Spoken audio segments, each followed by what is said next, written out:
Jeudi 7 août, au plaisir de vous retrouver. Il est 13h à Bamako, la même heure à Kolokani dans la région de Koulikoro.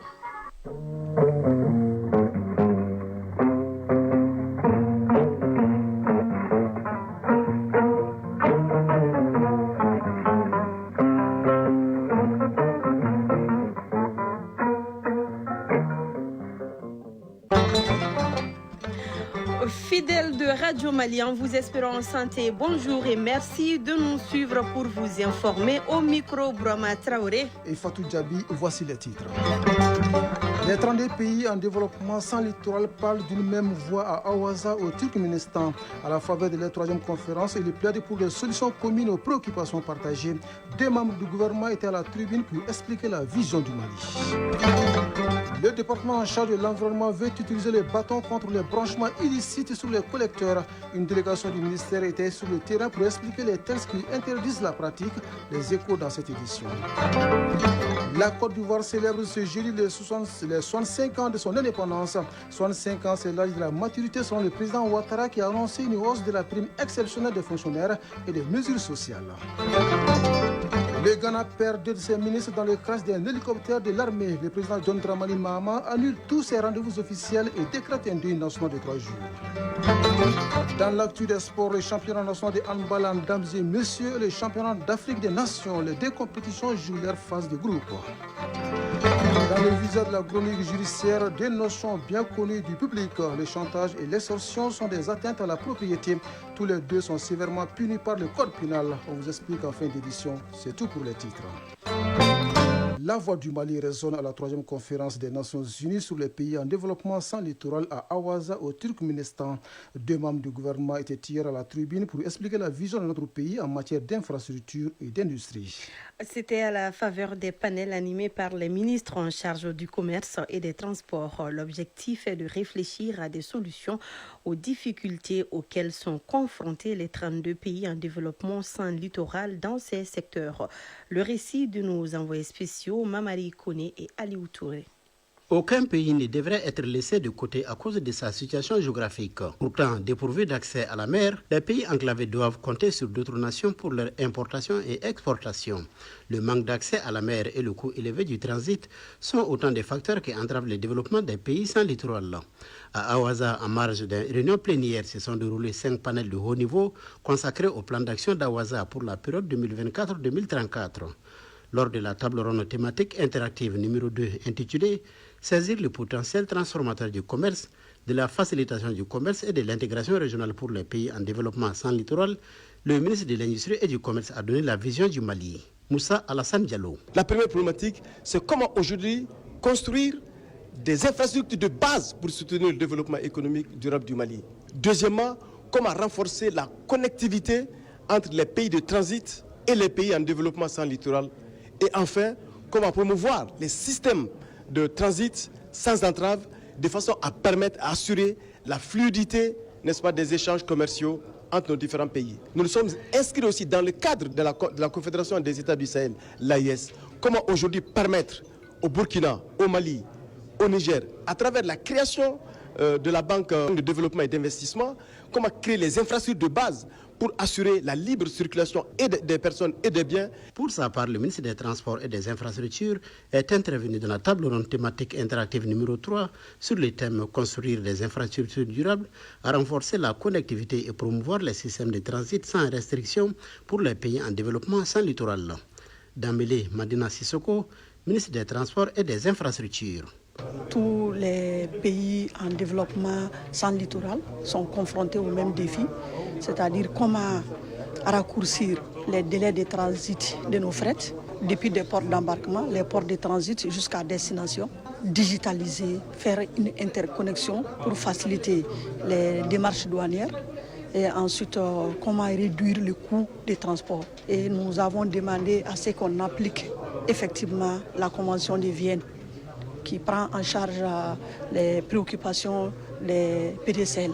En marge de la conférence se sont tenus des événements parallèles comme le forum des parlementaires et celui de la jeunesse et du secteur privé. Aliou Kouma, président du conseil des jeunes du district de Bamako. On devrait industrialiser le commerce, le transit, l'infrastructure, tout. Donc ça ne peut pas faire sans la jeunesse. Tant que les autorités prennent une décision, il faut une jeunesse forte pour l'application, pour la mise en œuvre. La troisième conférence des Nations Unies sur les pays en développement sans littoral à Awaza a permis aux participants de faire le tour des sujets clés comme le commerce et le transport, l'accès au marché, le développement durable, les partenariats et le changement climatique. 2 ministres du Burkina Faso et un du Niger prennent part à la conférence. La transition est toute trouvée pour aborder la page internationale. La Côte d'Ivoire célèbre ce jeudi le 65e anniversaire de son accession à l'indépendance. Les festivités se déroulent à Bouaké, à plus de 300 km d'Abidjan, la capitale. Elles sont marquées par un défilé civil et militaire en présence de nombreux chefs d'État et de gouvernement.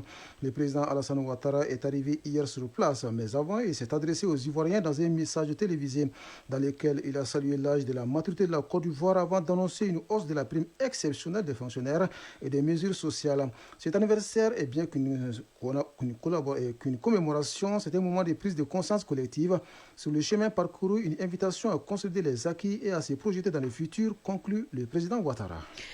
La Côte d'Ivoire célèbre ses 65 ans au moment où le Premier ministre sénégalais Ousmane Sonko poursuit sa visite officielle de 5 jours à Ankara, en Turquie. Il répond ainsi à l'invitation du président Recep Tayyip Erdogan.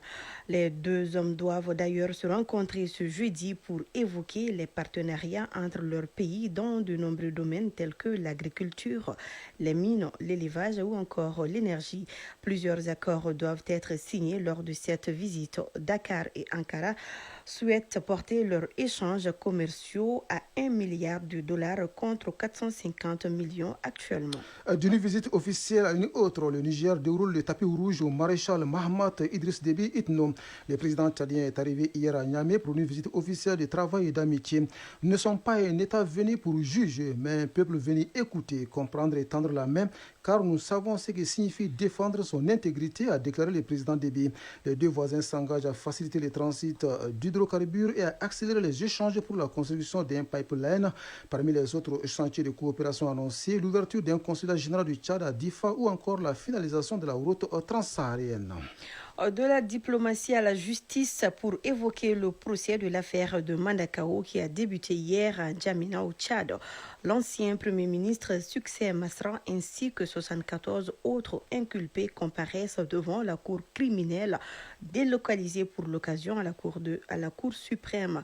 Le président du parti, les transformateurs en détention préventive depuis plus de 2 mois, est inculpé pour diffusion de messages de nature raciste et xénophobe. Il nie les faits et accuse le gouvernement de vouloir lui nuire politiquement. Ses avocats étaient présents à l'audience, mais lui n'y était pas. L'ancien patron de l'administration tchadienne devrait être entendu aujourd'hui pour le 2e jour du procès Brahma Traoré. Et pas de procès en Guinée, mais le pays lance un nouveau programme, celui d'avoir 250 femmes titulaires d'un doctorat d'ici à 2035.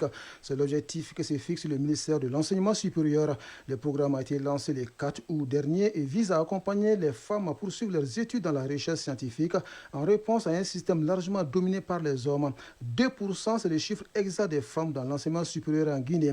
Pour féminiser l'élite scientifique, le département en charge de l'enseignement supérieur compte sur ce programme. De la Guinée, cap sur le Ghana où le crash d'un hélicoptère de l'armée fait 8 morts parmi les victimes. Le ministre de la Défense et celui en charge de l'environnement. L'accident s'est produit hier au centre du pays dans la région Ashanti. Le président John Dramani Mahama a annulé tous ses rendez-vous officiels jusqu'à la fin de la semaine et a exprimé sa profonde tristesse. Un deuil national de 3 jours a été décrété à compter de ce jeudi. Et pendant que les Ghanéens sont en deuil, les Nations Unies dénoncent une nouvelle vague de violences meurtrières dans l'est de la RDC. Selon le Haut Commissariat aux droits de l'homme, plus de 300 civils ont été tués entre le 9 et le 21 juillet 2025 dans la province du Nord Kivu. Ces tueries sont attribuées au groupe armé M23 soutenu par des éléments des forces armées rwandaises selon l'ONU. Parmi les victimes figurent au moins 48 femmes et 19 enfants. Au même moment, un nouveau chapitre s'ouvre dans la relation tendue entre Paris et Alger. Dans une lettre au Premier ministre François Bayrou, le président Emmanuel Macron demande au gouvernement plus de fermeté et de détermination vis-à-vis de l'Algérie et appelle à la suspension de l'exemption de visa sur les passeports officiels et diplomatiques algériens. Le chef de l'État français invoque le non-respect par Alger de ses obligations concernant les réadmissions et la cessation de la coopération des 18 consulats, oui, Algérie présents en France avec les services de l'État français. La réponse des autorités algériennes à nos exigences en matière de coopération migratoire et consulaire déterminera la suite de nos démarches, conclut Emmanuel Macron. Et si la France et l'Algérie durcissent leurs relations diplomatiques, aux États-Unis par contre, les taxes douanières voulues par Donald Trump entrent en vigueur ce jeudi et touchent des dizaines de pays dont les montants varient entre 10 à 50%. Seule une poignée de pays continue de discuter avec la Maison-Blanche, comme la Chine qui a obtenu une trêve qui prend fin le 12 août. Elle est pour le moment taxée à hauteur de 30%. En 2024, avant le retour de Trump à la Maison-Blanche, les recettes douanières s'élevaient à 78 milliards de dollars. En seulement 7 mois, elles ont atteint 152 milliards. Une dynamique qui, selon les analystes, pourrait rapporter plus de 2000 milliards de dollars en 10 ans. Et nous restons aux États-Unis qui mettent en place à partir du 20 août prochain un nouveau projet pilote de lutte contre l'immigration illégale pour une durée de 12 mois. Il cible les demandeurs de visa qui devront verser une caution pouvant atteindre 15 000 $, soit environ 9 millions de francs CFA. La liste précise des pays concernés ne sera publiée qu'au lancement du programme. En Afrique, l'Angola, le Libéria, la Mauritanie, la Sierra Leone ou encore le Nigeria sont dans le viseur. Ces pays présentaient en 2023 des taux de dépassement de visa supérieurs à 10% selon les autorités américaines. Revenons au Mali à 13h passées de 11 minutes pour parler d'un petit déjeuner pas comme les autres. Pas de tableau bien garni par des plats, mais plutôt par des idées pour permettre aux acteurs économiques de prévenir, de gérer et de réparer d'éventuels sinistres par les compagnies d'assurance. Oui, le petit déjeuner professionnel vise à édifier les participants sur la matière assurance, les produits et les modes de gestion des sinistres par les assureurs. Aousseni Touré y était pour Mali Actualité. En ces temps de crise multiforme, les sinistres font légion dans notre pays et dans la sous-région. Les changements climatiques, les difficultés économiques, la crise sécuritaire et celle politique sont autant de facteurs susceptibles d'impacter significativement les assurances. Au Mali, on estime que la branche assurance fait un chiffre d'affaires de 75 milliards de francs CFA. Mossadegh Bali, président du CNPM.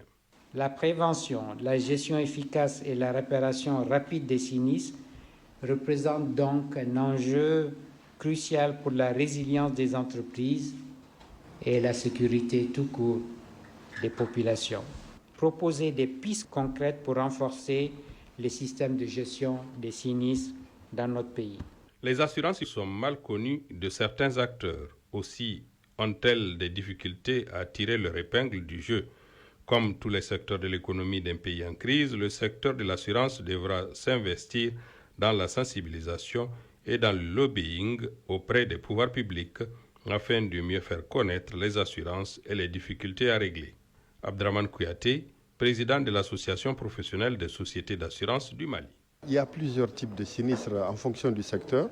Il y a les sinistres corporels, il y a les sinistres matériels et il y a les sinistres incendie, les sinistres transport, les sinistres en assurance maladie, ainsi de suite. Donc chaque branche, chaque secteur a sa nomenclature. L'assurance au Mali est largement en deçà de son potentiel. D'autres pays voisins ayant un PIB beaucoup moins important que le Mali ont un chiffre d'affaires qui font le double du chiffre d'affaires du marché malien. Donc les responsabilités sont multiples et diverses. Il y a une partie chez les assureurs, une partie où on a besoin de l'impulsion des plus hautes autorités dans le cadre de l'élargissement de l'assiette des assurances obligatoires et une autre partie aussi de vulgarisation, de sensibilisation des personnes dans le besoin d'assurance pour qu'elles comprennent que venir vers l'assurance n'est pas du gâchis.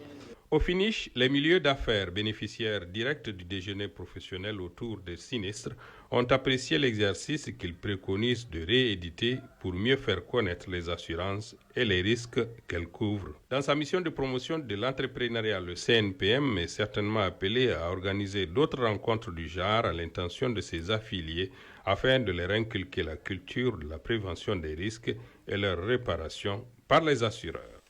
Si les opérateurs économiques se concertent pour prévenir des risques, les acteurs en charge de l'environnement vont en guerre contre les branchements illicites sous les collecteurs. Fatou Diaby. Oui, une délégation du ministère de tutelle était hier en commune 1 et 6 du district de Bamako pour expliquer à la population les conséquences de la pratique et la loi qui l'interdit.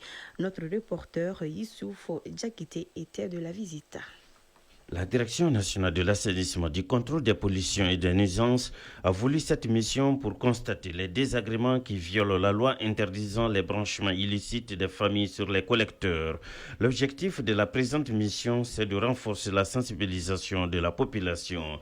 Nyarga Oulé Dambélé, directeur national de l'assainissement, du contrôle des pollutions et des nuisances. Faire tout pour que la population puisse être dans un environnement assaini et conformément aux réglementation aux textes existants au niveau du ministère de l'Environnement, de l'Assainissement et du Développement durable, notamment la loi relative aux pollutions et aux nuisances. Au Mali, faut-il le rappeler, l'accès à l'assainissement de base reste un défi, d'où la mobilisation des autorités pour l'assainissement. Et nous avons commencé la visite dans la commune 1, notamment le quartier Bankoni. Il y a des branchements illicites. Les gens ne gèrent pas bien les eaux usées, les déchets solides, alors que c'est vraiment une exigence, une instruction donnée par les plus hautes autorités pour que, en tout cas, les paisibles citoyens puissent vivre dans un environnement assaini. La DNACPN, au dire des premiers responsables, compte multiplier des initiatives du genre jusqu'à l'atteinte de l'objectif recherché.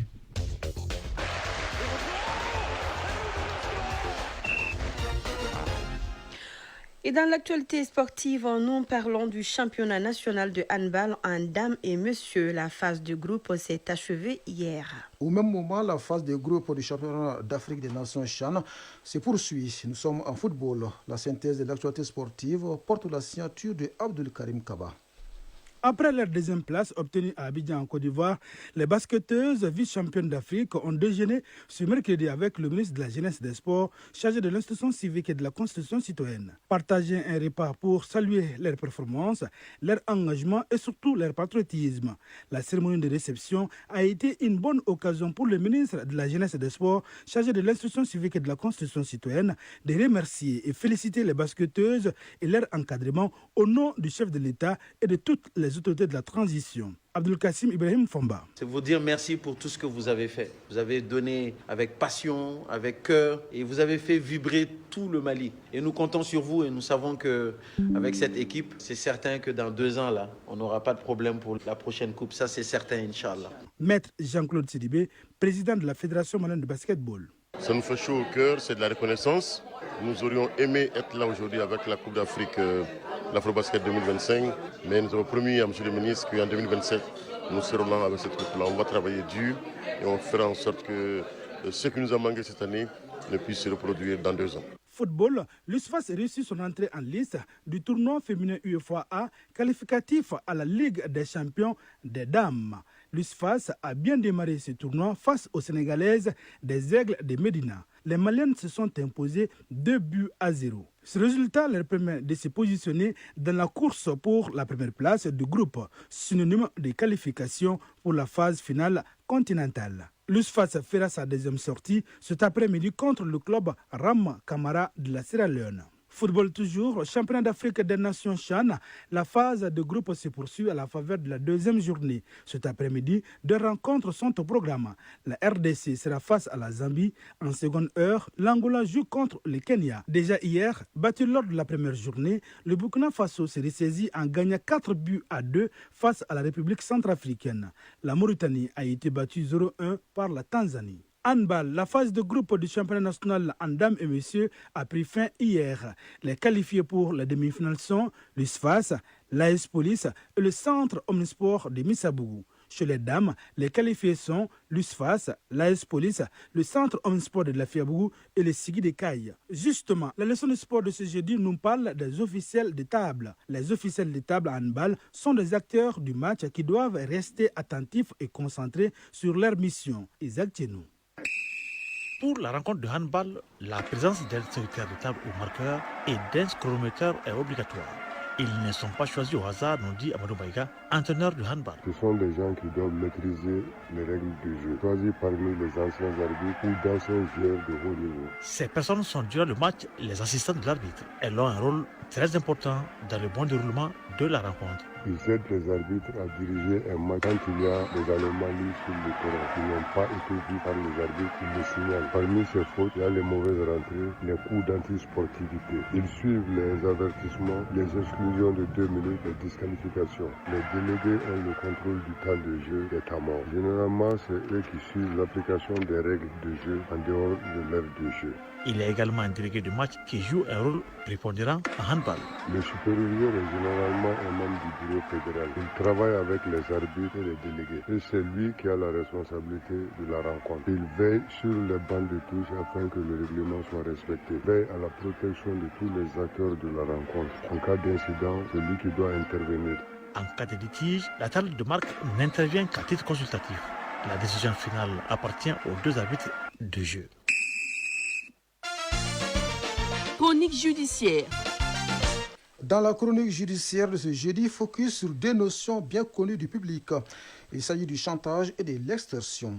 Si l'un utilise par exemple des menaces pour de révélations, l'autre par contre emploie directement la force pour arriver à ses fins. Tous les 2 sont sévèrement punis par le code pénal. On en sait plus avec Garibou Perou. À la fois sombre et pernicieux, le chantage est une manipulation. Le maître chanteur force une personne à agir contre sa volonté. Il menace de divulguer les informations sensibles, embarrassantes, voire compromettantes.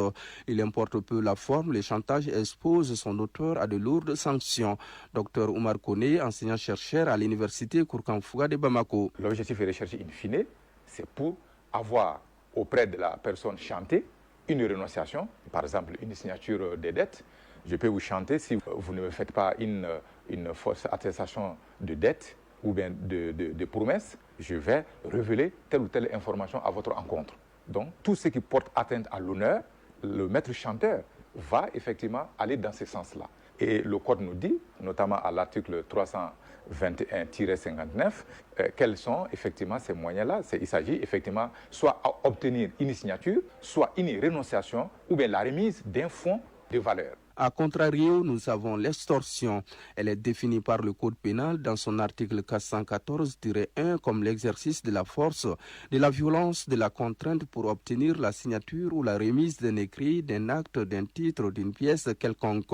On a de la violence. La violence, la menace et la contrainte sont des infractions à part entière dans le Code. Mais ici, elles ne constituent pas des infractions, mais elles constituent une composante d'une infraction, qui est l'infraction d'extorsion. Une personne va essayer d'exercer de la violence, de la force, de la contrainte sur une autre personne pour que cette personne-là accepte de lui donner une signature ou de renoncer à un droit ou de lui remettre des fonds, des valeurs. Régis par les règles de droit, le chantage et l'extorsion ne sont pas autorisés au Mali. Quiconque se rend coupable sera donc puni. Si nous prenions l'article 321-59 du Code pénal, le chantage est puni d'un emprisonnement de 5 ans et d'une amende de 100 000 francs. Quand on va à l'article 414, concernant l'extorsion, puni d'abord d'un emprisonnement de 5 ans et d'une amende. Voilà. Mais on peut effectivement l'interdiction de séjour ou l'incapacité d'exercer une fonction publique qui peuvent être prononcées. L'extorsion va aussi s'adresser aux saisies qui va détruire ou détourner un bien mis en gage. Comme toute infraction, tout trouble à l'ordre public a des conséquences. D'ailleurs, le Code les prévoit que lorsque l'infraction d'extorsion a abouti effectivement ou s'adosse sur une peine criminelle, que la peine criminelle serait appliquée à l'auteur. Le chantage ou l'extorsion vise en effet à obtenir le même résultat, l'un ou l'autre commis en raison du genre, de maladie ou d'une quelconque particularité de vulnérabilité constitue pour le Code pénal des circonstances aggravantes. Puisque aggravantes, les peines prévues sont encore plus lourdes. Sur ce, prenez soin de vous car chaque heure de vie est une chance et chaque jour est une grâce. Que la grâce d'Allah soit avec nous. À 13h passées de 23 minutes, vous l'aurez compris, c'est la fin de cette édition mise en onde par Alimata Ouattara. Badji Touré assure la mise en ligne. Ousmane Dao a aidé à la réalisation. Juste après nous, les avis et communiqués, une présentation de Kani Keita. L'édition vous a été présentée par Brahma Traoré et Fatou Djabi. Le prochain rendez-vous avec l'information, c'est à 19h30. Grand merci à vous de nous avoir suivis. Très belle fin de journée à vous, où que vous soyez.